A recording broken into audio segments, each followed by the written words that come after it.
The phone in Brandon's hand glowed in the darkness as Zara stood frozen in their bedroom doorway, watching her husband of 3 years type passionate messages to another woman. The screen lit up his face as he wrote, "Once we get the inheritance money moved tomorrow, we can disappear together. She'll never know what hit her. Happy 30th birthday to the fool who made us rich." Zara's heart stopped. Tomorrow was her birthday. The day she would inherit her family's multi-million-dollar business empire that her grandparents had built from nothing. The day she had been excited to share with the man she loved. The day that would apparently mark her complete destruction. She watched Brandon's fingers dance across the screen as he continued typing to someone named Simone. 3 years of pretending to love that woman was worth every penny. By tomorrow night we'll have access to everything. The business, the properties, the investments. All of it. The reply came instantly, "I can't wait to be done with this act. Watching you play the loving husband makes me sick. She's so trusting and stupid." Brandon laughed quietly as he typed back, "That's what made this so easy. She actually thinks I married her for love. Can you imagine? When I saw her family's business profile in that magazine, I knew exactly what I had to do. Find her, charm her, marry her, and take everything." Zara's legs felt weak. 3 years of marriage. 3 years of believing she had found her soulmate. 3 years of sharing her dreams, her fears, her family's legacy with a man who saw her as nothing more than a paycheck. "The lawyer meeting is at 2 p.m. tomorrow," Brandon continued typing. "She signed all the papers giving me power of attorney over financial decisions. She has no idea those documents also give me the right to transfer the inheritance immediately upon receipt. By 3 p.m., the money will be in our Cayman Islands account." Zara had to grip the doorframe to keep from collapsing. She remembered signing those papers. Brandon had told her it was just standard married couple paperwork for when they bought their house. He had rushed her through it, saying the lawyer was expensive and they needed to hurry. She had trusted him completely. "What about after we take the money?" Simone's message appeared. "We disappear. I've already prepared everything. New identities, new passports, new life." She'll wake up Thursday morning to find her husband gone and her inheritance vanished. The shock might even drive her crazy. Either way, it's not our problem anymore. Zara had seen enough. She quietly backed away from the door and went to the guest bathroom, locking herself inside. Her hands shook as she tried to process what she had just discovered. Tomorrow was supposed to be the best day of her life. Instead, it would be the day the two people she trusted most would destroy everything her family had worked for. She looked at herself in the mirror. Her grandmother Eleanor had always said she had her grandfather's strength and her grandmother's wisdom. Right now she felt like she had neither. But as the initial shock wore off, something else began to build inside her. Not sadness. Not heartbreak. Anger. Pure, focused anger. Brandon thought she was stupid and trusting. He thought she would just accept defeat and let them walk away with her family's legacy. He had no idea who he was really dealing with. Zara had grown up watching her grandparents build their empire through determination, intelligence, and strategic thinking.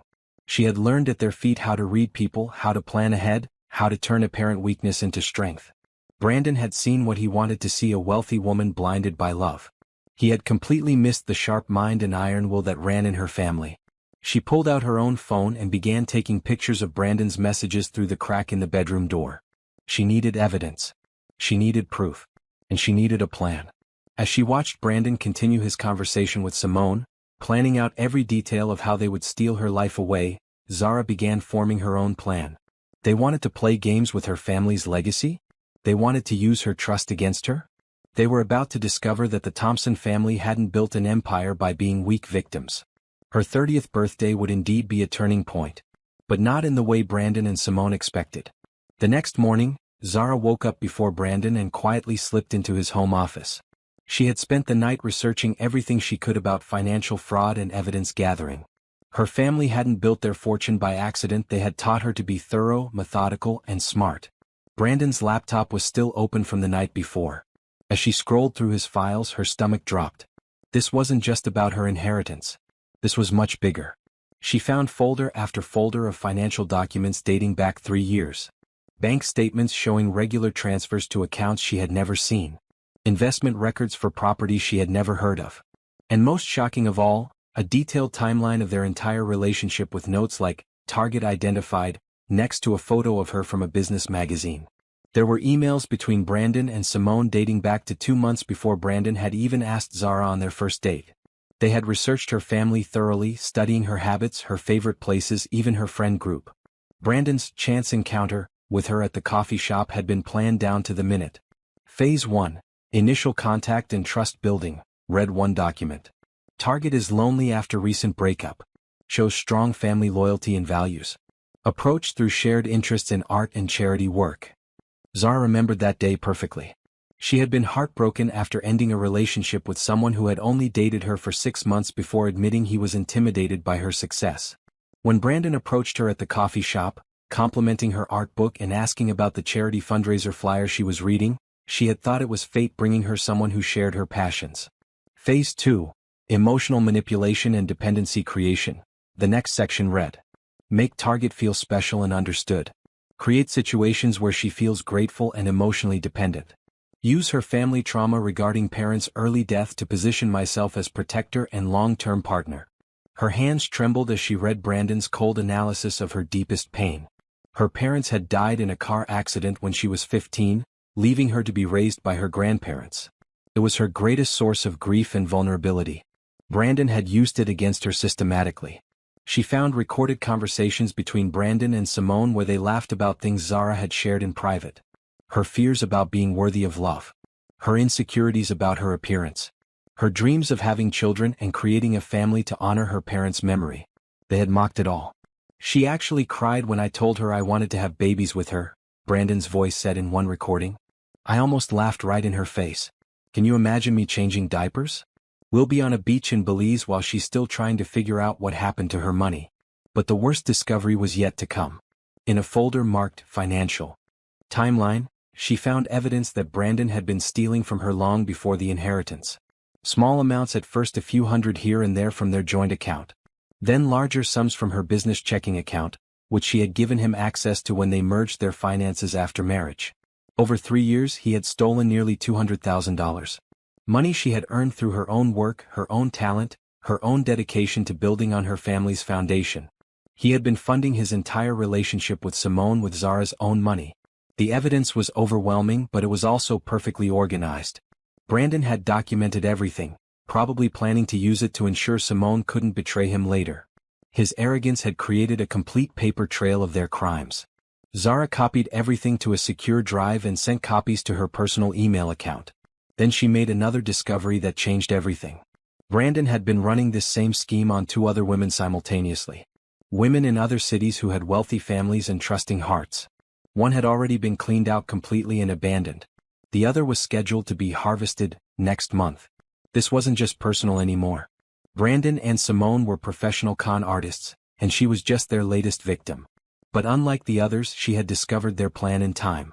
And unlike the others, she came from a family that had survived and thrived through much worse challenges than 2 small-time criminals. As she heard Brandon stirring in the bedroom, Zara quickly closed the laptop and returned to the kitchen to make coffee. When he appeared, sleepy and casual, she almost couldn't believe this was the same man she had seen revealing his true nature the night before. "Happy birthday, beautiful," he said, kissing her cheek. "Ready for your big day?" "More than you know," Zara replied, smiling back at him. She was ready. But not for the day he had planned.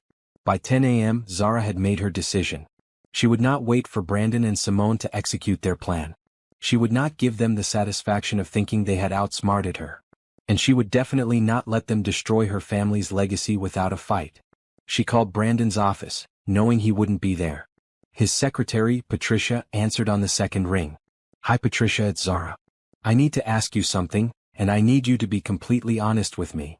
"Of course, Mrs. Mitchell. What can I help you with?" "How long has Brandon been having an affair with Simone Davis?" The silence on the other end told her everything she needed to know. Mrs. Mitchell, I don't know what you mean." "Patricia, I have evidence. I'm not asking you to betray Brandon. I'm asking you to help me understand how long this has been going on, because I'm going to need that information when I divorce him." Another pause. Then Patricia's voice much quieter. "About 2 years. I'm so sorry, Mrs. Mitchell. I wanted to tell you, but I needed this job. I have 3 kids." "It's okay, Patricia. I understand. Can you tell me where they are right now?" "They're at the Riverside Hotel. Room 412. They go there every Tuesday and Thursday afternoon." Zara thanked Patricia and hung up. Then she called her grandmother Eleanor. "Happy birthday, darling." Eleanor's voice was bright and excited. Are you ready for your big day? Grandma, I need you to cancel the inheritance meeting today. Don't let the lawyer transfer anything to Brandon. What? Zara, what's wrong? Brandon is stealing from me. He's been planning this for years. I have proof and I'm going to handle it, but I need you to protect the family money first. Eleanor didn't hesitate. Consider it done. Do you need me to come over? Not yet. But I will soon. I love you, Grandma. I love you too, sweetheart. Your grandfather always said you had a warrior's heart. Today's the day to prove it. Next, Zara drove to the Riverside Hotel. She didn't have a plan beyond confronting them with the truth. She needed to see their faces when they realized their perfect crime had fallen apart. She knocked on the door of room 412. Brandon answered, wearing only a hotel bathrobe, his face going white when he saw her. Zara? What are you doing here? How did you? She pushed past him into the room. Simone was on the bed, quickly pulling on clothes. She was younger than Zara had expected, maybe 25, with short blonde hair and cold blue eyes. Hello, Simone. I'm Zara Thompson Mitchell. Though I guess you know exactly who I am, since you've been studying me for 3 years. Brandon tried to recover. Zara, this isn't what it looks like. Stop. Zara's voice was ice cold. I know everything. I've seen your files, your timeline, your recordings, your bank accounts. I know about the other women you've scammed. I know about every penny you've stolen from me over the last 3 years. Simone stood up, no longer trying to hide. Well, the little princess figured it out. Too bad you're too late. Actually, I'm right on time. The inheritance meeting has been cancelled. The accounts have been frozen. And the police will be very interested in your little business model. Brandon's face changed completely. The mask of loving husband disappeared, replaced by something cruel and calculating. You think you're smart? You think you've won? You have no idea what you're dealing with. I will destroy you. I'll take everything anyway. I'll ruin your reputation, your business, your life. By the time I'm done with you, you'll wish you had just let us take the money and leave quietly. Is that supposed to scare me? You should be scared. You're just a spoiled rich girl who's never had to fight for anything. You don't know how to handle real enemies. Zara looked at both of them, Brandon with his threats and false bravado, Simone with her smug confidence that they could still somehow win. They had studied her for 3 years, but they had never really seen her at all. You're right about one thing, she said. I've never had enemies like you before. My family taught me to see the best in people, to trust and forgive and build bridges. But they also taught me something else. She moved toward the door, then turned back to face them. They taught me that when someone threatens your family's legacy, you don't just defend it. You make sure they can never threaten anyone else's family again. As she walked out, she could hear them arguing behind her, their perfect partnership already cracking under pressure. Good. That would make the next phase of her plan much easier. Zara drove straight to the law offices of Patterson and Associates. Ryan Patterson had been her family's lawyer for over 20 years, and more importantly, he had been her grandfather's best friend. If anyone could help her turn the tables on Brandon and Simone, it would be Ryan. Zara. Happy birthday. Ryan stood up from his desk as she entered, but his smile faded when he saw her expression. What's wrong? Did something happen with the inheritance transfer? Everything happened. And yes, I called Grandma to cancel the meeting, but I need your help with something much bigger. She sat down and pulled out her phone, showing Ryan the photos she had taken of Brandon's computer screen, along with the documents she had copied. Ryan, I need to know what legal options I have. Not just for divorce but for criminal prosecution. Ryan studied the evidence carefully, his expression growing more serious with each document. After 30 minutes he leaned back in his chair. Zara, this is much worse than simple marital infidelity or even theft. This is organized fraud on a massive scale. The evidence you've gathered here could put both of them in prison for years. Good. What do we need to do? First, we document everything properly. Then we contact the FBI. This crosses state lines, involves multiple victims, and includes identity theft and money laundering. This is federal crime territory. How long will that take? If we do this right? Several months, maybe longer. But Zara? Ryan leaned forward. Are you sure you want to go down this path? Once we involve federal authorities, there's no going back. This will be public, messy, and emotionally draining. Ryan, they weren't just planning to steal my money. They were planning to destroy me completely. And they've done this to other women. If I don't stop them, they'll keep doing it. Then we stop them. Over the next several hours, Ryan helped Zara organize all the evidence into a comprehensive case file. They discovered that Brandon had been using multiple fake identities, that Simone had previous arrests for fraud in other states, and that together they had stolen over $2 million from various victims over the past 5 years. "There's something else," Ryan said as they were finishing up. "I think we should bring in a private investigator to help us gather additional evidence. I know someone who specializes in financial crimes. She's ex-FBI and absolutely ruthless when it comes to cases like this." "Do it." As the sun began to set, Zara finally called her grandmother to explain everything that had happened. "Oh, sweetheart," Eleanor said when Zara finished telling her story. "I'm so sorry you had to discover this on your birthday. But I'm also proud of you for fighting back. I keep thinking about what Grandpa would say. He would say exactly what he told me when we were starting our business and people tried to cheat us.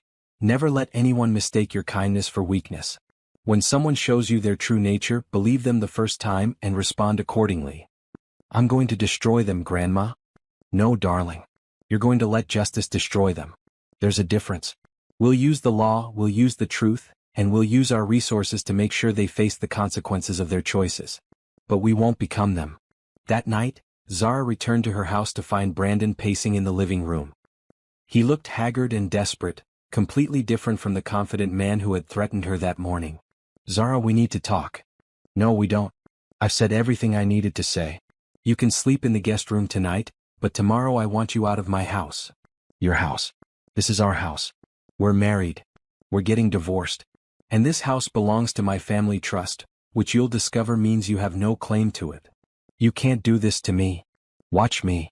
As Zara walked upstairs to her bedroom, she could hear Brandon making frantic phone calls. Probably to Simone, probably trying to figure out how to salvage their plan. Let them panic. Let them scramble. Tomorrow the real work would begin. The private investigator Ryan recommended turned out to be a woman named Detective Rebecca Torres, recently retired from the FBI's Financial Crimes Unit. She met with Zara and Ryan early the next morning, and after reviewing the evidence she smiled for the first time since Zara had met her. "This is a prosecutor's dream case," Rebecca said. "Your husband and his partner documented everything. It's like they wanted to get caught." "What's our next step?" Zara asked. "We build an even stronger case. I'm going to reach out to the other victims and see if they'll testify. I'm also going to trace every financial transaction they've made over the past 5 years. By the time we're done, we'll have enough evidence to ensure they spend significant time in federal prison." "How long do you think this will take?" 6 months, maybe less. But Zara, you need to be prepared for them to fight back. Desperate people do desperate things." Rebecca was right. By that afternoon, Brandon had hired his own lawyer and was threatening to sue Zara for defamation and emotional distress. He claimed that she had invaded his privacy by looking at his computer and that everything she found was either misunderstood or taken out of context. Simone, meanwhile, had disappeared. According to Patricia, she had cleared out her office and left town without notice. "Let her run," Rebecca said when Zara called with the update. "Running makes her look guilty and we'll find her. People like this always make mistakes when they panic." That evening, Zara had dinner with her grandmother at Eleanor's favorite restaurant. It felt strange to be celebrating her birthday 2 days late, but Eleanor insisted. "You've been through hell, but you're handling it with grace and intelligence," Eleanor said. "Your grandfather would be so proud. I keep wondering if I was stupid to trust Brandon for so long." "Darling, you loved him. Love isn't stupid even when it's misplaced. What would be stupid is staying with someone after you know their true nature. Do you think I'm doing the right thing? Going after them legally instead of just divorcing Brandon and moving on?" Eleanor set down her coffee cup and looked directly at Zara. "Let me tell you something your grandfather told me once. He said, when someone tries to destroy your family, you have 2 choices. You can let them succeed or you can make sure they never get the chance to do it to anyone else. You're not just fighting for yourself, Zara. You're fighting for every woman they might target next."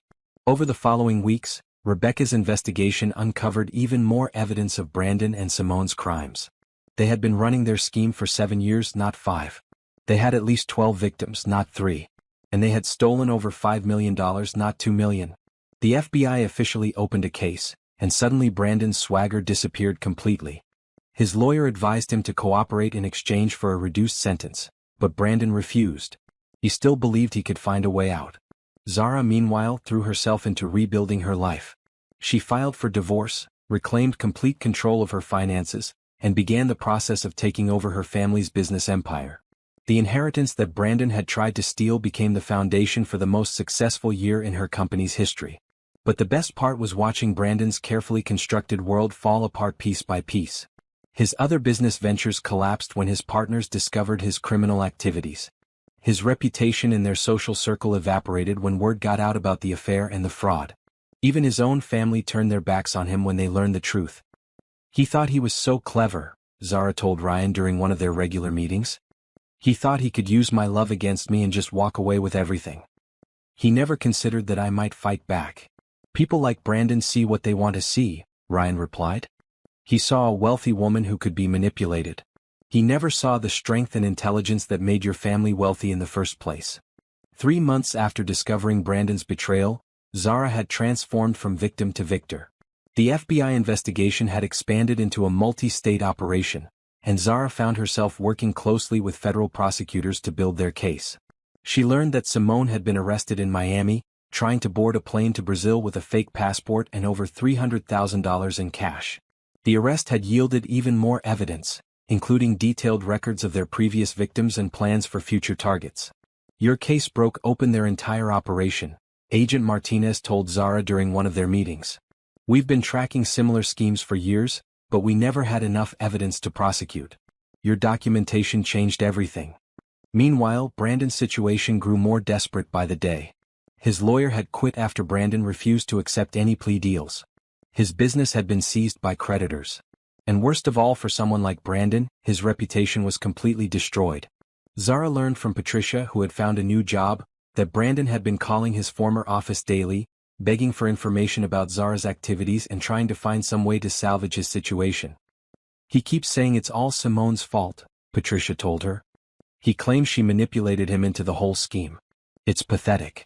The divorce proceedings were going smoothly, thanks to the prenuptial agreement Zara's grandmother had insisted on. Brandon would get nothing from the marriage, and Zara would keep everything that had been hers before they met, plus everything she had earned during their marriage. But Zara's real triumph was professional. With the distraction of Brandon's betrayal behind her, she had thrown herself into expanding her family's business empire. She landed 3 major new contracts, opened offices in 2 new cities, and increased profits by 40% in just 3 months. Your grandfather started this business with nothing but determination and intelligence, Eleanor told her during one of their weekly dinners. You're taking it to heights he never imagined. I want to make sure that what Brandon tried to steal becomes something even bigger and better. It already has. But more importantly, you've become someone even stronger than before. The turning point came when Rebecca called Zara with unexpected news. We found something interesting in Simone's financial records. She's been stealing from Brandon too. What do you mean? Remember that Cayman Islands account where they were planning to stash your inheritance? Simone had been slowly moving money out of it into her own private account.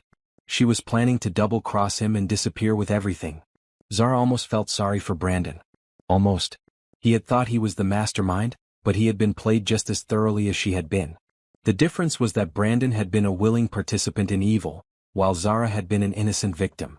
There's more, Rebecca continued. Brandon's been trying to contact Simone from jail, begging her to help with his legal fees. She's been ignoring his calls completely. Her lawyer says she's prepared to testify against him in exchange for a reduced sentence. Honor among thieves, right? Something like that. But the point is, their alliance is completely broken. They're each trying to save themselves by destroying the other. It makes our job much easier. That night, Zara allowed herself a moment of satisfaction. Brandon had thought he was so clever, manipulating her emotions and using her trust against her. But his own greed and arrogance had created the perfect conditions for his downfall. He had documented everything because he didn't trust Simone. Simone had stolen from him because she didn't trust him. And now they were both facing federal prison because neither of them was trustworthy. Meanwhile, Zara was building something beautiful from the ashes of their betrayal. Her business was thriving, her relationship with her grandmother was stronger than ever, and she had discovered inner strength she never knew she possessed. The final phase of Zara's revenge began when federal prosecutors officially filed charges against both Brandon and Simone. The indictment included multiple counts of fraud, identity theft, money laundering, and racketeering. If convicted on all counts, they could each face up to 30 years in federal prison. Zara was asked to testify before the grand jury, an experience that felt both terrifying and empowering. As she told her story to the panel of citizens who would decide whether the case had merit, she watched their faces grow more shocked and angry with each detail. "Mrs. Mitchell," the prosecutor said, "in your own words, can you tell the jury how the defendant's actions affected you personally?" "They didn't just steal my money," Zara replied. "They stole 3 years of my life. They made me question my judgment, my worth, my ability to trust other people. They tried to destroy not just my financial security, but my emotional security as well." "Do you believe they would have continued their criminal activities if they hadn't been stopped?" "Absolutely. They had detailed plans to target other women. They saw us as nothing more than sources of income to fund their lifestyle." After the grand jury voted to indict, Brandon's new lawyer approached Ryan with a final plea deal offer. Brandon would plead guilty to lesser charges in exchange for testifying against Simone and agreeing to pay full restitution to all victims. "What do you think?" Ryan asked Zara. "What would his sentence be under the plea deal?" "Probably 8 to 10 years instead of the 25 to 30 he's facing if convicted on all charges." Zara thought about it for exactly 30 seconds. "No deal. He made his choice when he decided to steal from me and 11 other women. He can face the full consequences." The trial began 6 months after Zara's birthday. She had to testify on the opening day, which felt appropriate somehow. She wore a navy blue suit that her grandmother had bought her, professional, confident, and completely different from the trusting woman Brandon had married. Brandon sat at the defendant's table looking smaller than she remembered. Prison had not been kind to him. His usually perfect hair was unkempt, his expensive clothes had been replaced with an ill-fitting suit provided by his court-appointed attorney, and his arrogant confidence had been replaced with desperate fear. When Zara took the stand, she looked directly at him as she told the jury about discovering his betrayal on her birthday. She watched his face as she described finding his cruel messages about her, his recorded conversations mocking her pain, his detailed plans to destroy her life. For the first time since she had known him, Brandon looked genuinely ashamed. The prosecution's case was overwhelming. They had financial records, recorded conversations, testimony from multiple victims, and evidence of the defendant's lavish lifestyle funded by stolen money. The defense had nothing but weak claims that their clients were somehow the real victims. Simone testified against Brandon just as Rebecca had predicted. She painted herself as a naive woman who had been manipulated by an evil mastermind. But the prosecution quickly destroyed her credibility by showing evidence of her previous fraud convictions and her leadership role in their criminal organization. Brandon's testimony was even worse. He tried to blame everyone but himself, Simone, the victims who had trusted him, even the economic system that had made him feel entitled to other people's wealth. The jury clearly wasn't buying it. During cross-examination, the prosecutor asked Brandon directly, "Mr. Mitchell, do you feel any remorse for the pain you caused Mrs. Mitchell?" Brandon looked at Zara, then back at the prosecutor. I never meant for her to get hurt. But you did intend to steal her inheritance?" "It's complicated. It's a simple yes or no question, Mr. Mitchell. Did you marry Mrs. Mitchell with the intention of stealing her inheritance?" A long pause. "Yes." "And did you feel any love for her at all during your marriage?" Another pause, even longer. I tried to." Zara felt nothing as she watched Brandon destroy himself on the witness stand. No satisfaction, no sadness, no anger. Just a sense of closure. This man had never really existed. The Brandon she had loved was a fiction he had created to steal from her. The real Brandon was exactly what she was seeing now: selfish, weak, and pathetic. The jury deliberated for less than 4 hours before returning guilty verdicts on all counts for both defendants. Brandon was sentenced to 28 years in federal prison. Simone received 25 years. Both would have to pay full restitution to their victims, though most of the stolen money was never recovered. Zara was in the courtroom when the sentences were read. As the judge explained that Brandon would likely spend the rest of his productive adult life in prison, she felt a profound sense of relief. Not revenge, not satisfaction, just relief that this chapter of her life was finally closed. After the sentencing, Agent Martinez approached her outside the courthouse. "I wanted to thank you personally," he said. "Your courage in coming forward and fighting back probably prevented dozens of other women from becoming victims. Cases like this one are rare because most victims are too embarrassed or intimidated to prosecute. I had advantages they didn't have. Family support, financial resources, good legal advice. I felt like I owed it to the other victims to see this through. Well, you've made a real difference.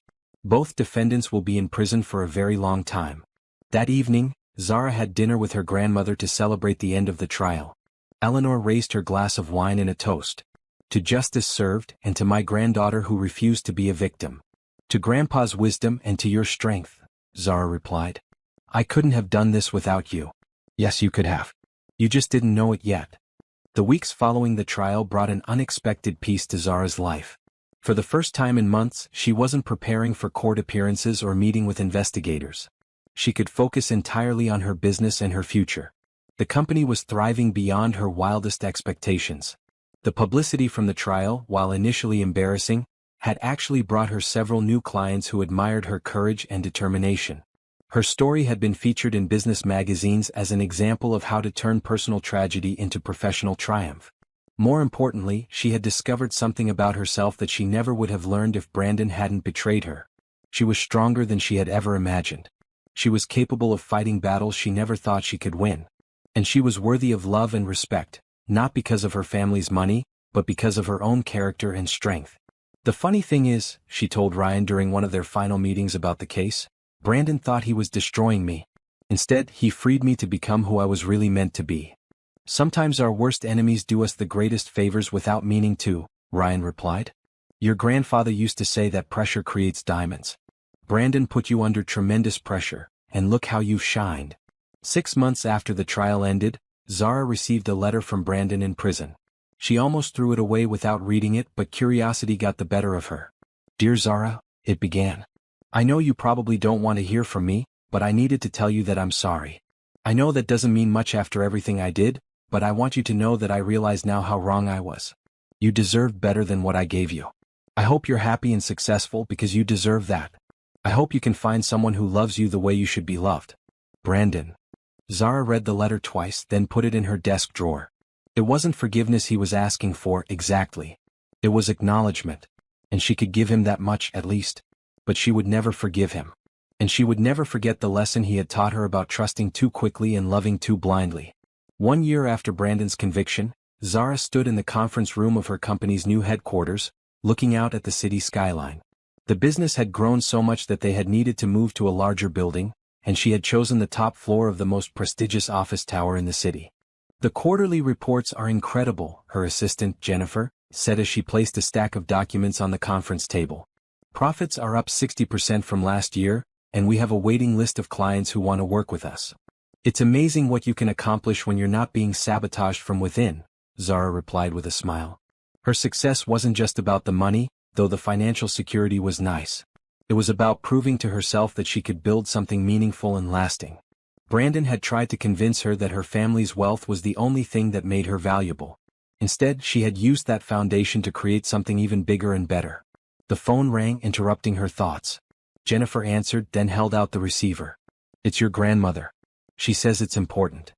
Zara, darling, I have wonderful news. Do you remember Dr. Jonathan Pierce from the charity board?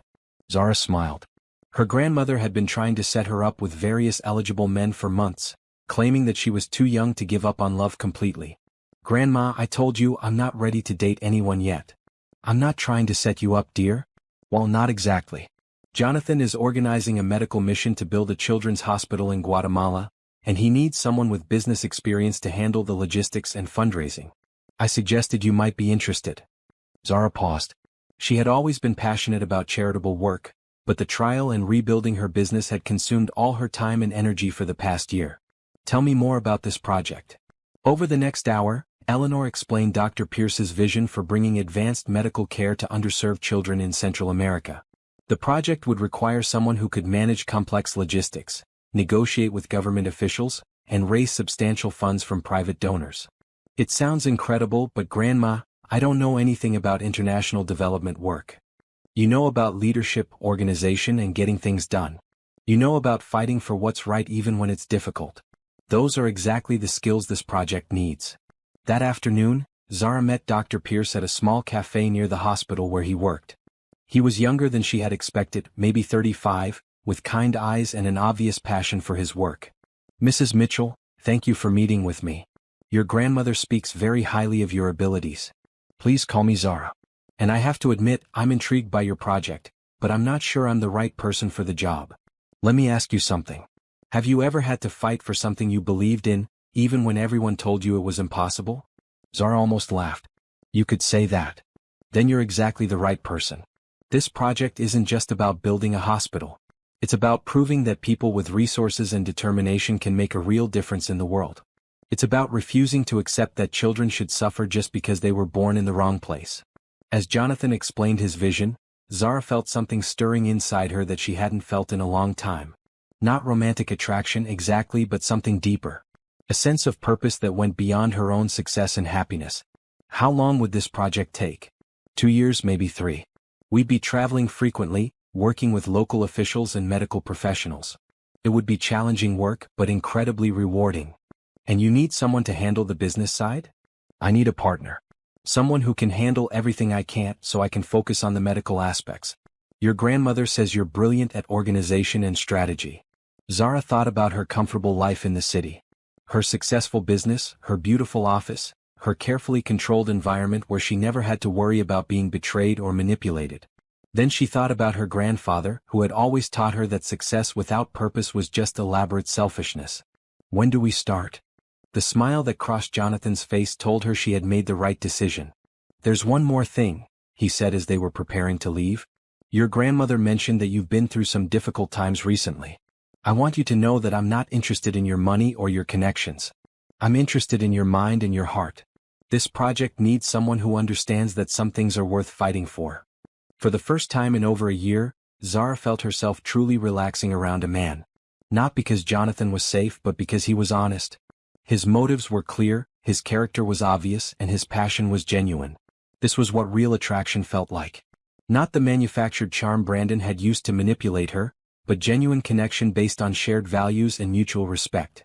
2 years later, Zara stood on the steps of the newly completed children's hospital in Guatemala, watching as the first patients were brought through the doors.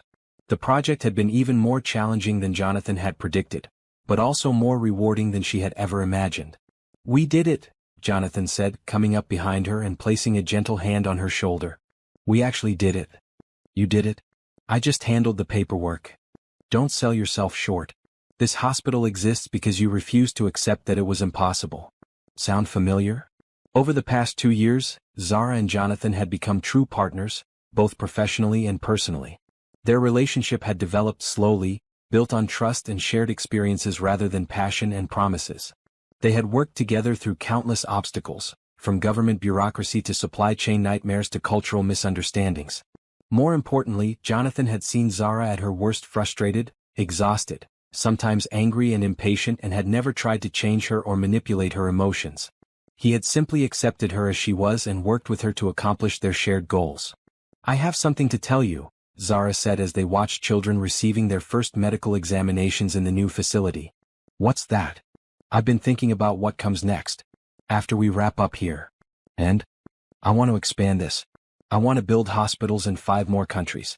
I want to create a foundation that provides medical care to underserved children all over the world. Jonathan smiled. That sounds like a 20-year project. Are you interested in a 20-year partnership? Professional or personal? Both. He turned to face her fully, taking her hands in his. Zara Thompson, will you marry me? Are you proposing to me in front of a children's hospital in Guatemala? I'm proposing to you in the place where I fell in love with your heart and your mind and your incredible determination to make the world better. Then yes. Absolutely yes. As they kissed on the hospital steps, surrounded by the sounds of children laughing and playing, Zara thought about how different this moment was from her first engagement. Brandon had proposed at an expensive restaurant, with a ring that cost more than most people made in a year, making grand promises about the life he would give her. Jonathan had proposed at a place they had built together, with no ring and no grand promises, just a simple invitation to continue building something meaningful together. There's something else I need to tell you, Zara said as they walked back toward their hotel. What now?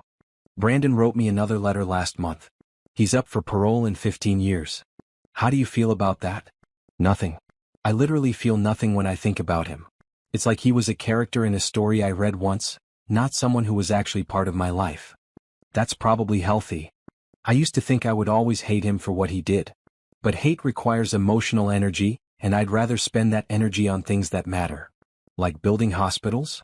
Like building a life with someone who actually loves me. They spent their last evening in Guatemala having dinner with the hospital staff and local officials who had made the project possible. Dr. Maria Santos, the hospital's director, raised a toast to the woman who refused to take no for an answer. 2 years ago, I thought you were both crazy, she said. Americans who wanted to build a hospital in the middle of nowhere for children whose families couldn't pay. But you proved that crazy dreams are just dreams that nobody has accomplished yet. Later, as they sat on their hotel balcony looking out at the mountains, Jonathan asked, "Do you ever wonder what your life would have been like if Brandon hadn't betrayed you?" "Sometimes. But then I think about this." She gestured toward the hospital lights visible in the distance. "If Brandon hadn't forced me to discover my own strength, I never would have taken on a project like this. I would have stayed safe in my comfortable life, never knowing what I was really capable of." "So you're grateful to him?" "No. I'm grateful to myself for refusing to be destroyed by him." "There's a difference." "What do you mean?" "Brandon tried to break me so he could steal from me. He didn't break me because I chose not to break. That choice had nothing to do with him and everything to do with who I decided to be when I was tested." The next morning, as their plane lifted off from Guatemala City, Zara looked down at the hospital growing smaller below them. In 6 months she would turn 32. 2 years ago, she had thought her life was over when she discovered Brandon's betrayal on her 30th birthday. Instead, that betrayal had been the beginning of the most meaningful period of her life. She had learned that she was stronger than she knew, more capable than she had imagined, and worthy of real love from someone who valued her for exactly who she was. She pulled out her phone and scrolled to the contact information for the other victims of Brandon's scheme. Over the past 2 years, she had stayed in touch with several of them, offering support and advice as they rebuilt their own lives. "Ladies," she typed in a group message, "Jonathan and I are getting married next spring and I want you all to be there. You're the only people who really understand what this victory means." As the plane flew north toward home, Zara closed her eyes and thought about the wedding she was planning. It would be small and simple, focused on love and commitment rather than spectacle and expense. Her grandmother would walk her down the aisle. Ryan would officiate. And the women who had survived Brandon's cruelty alongside her would stand witness to her triumph. She had gotten her revenge, not through cruelty or destruction, but through refusing to let evil define her life. She had built something beautiful from the ashes of betrayal, and she had found someone who loved her not for what she could give him, but for who she chose to be. That was the best revenge of all.